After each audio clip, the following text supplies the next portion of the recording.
मंगलम भगवान विष्णु मंगलम गरुड़ध्वज मंगलम पुंडरीकाक्षम मंगलाय तनोहरि। ओम विष्णवे नमः विष्णवे नमः विष्णवे नमः। बहू के बुलाई, पूजा के समय बीतल जा रहल बा। पायल।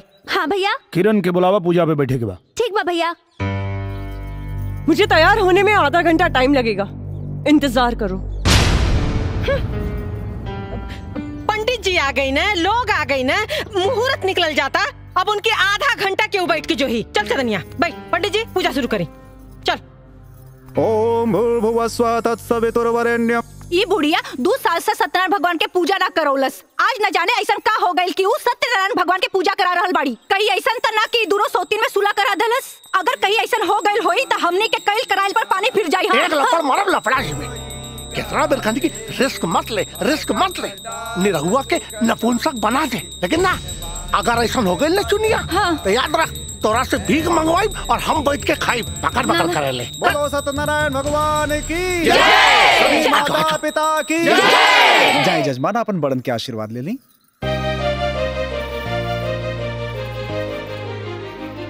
खुश रहा बेटा, खूब खुश रहा।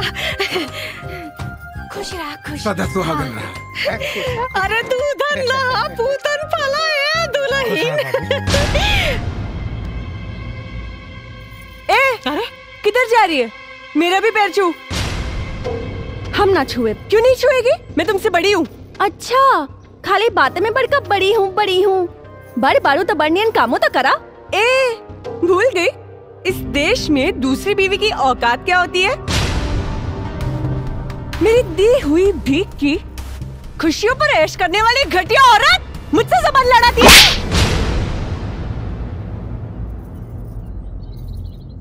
अरे देखा था रे, करे तेरी हिम्मत बढ़ गई कि अभी हाथ छोड़ दिया।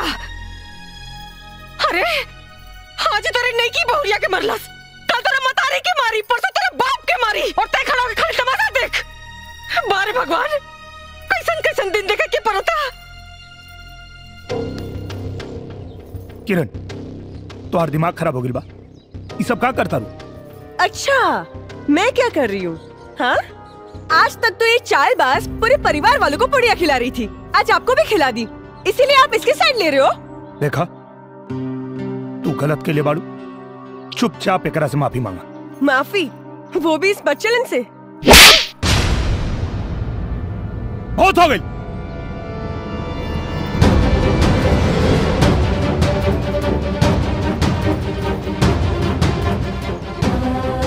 चल दुल्हन, जाए लोग, आप लोग अपने अपने घर जाए।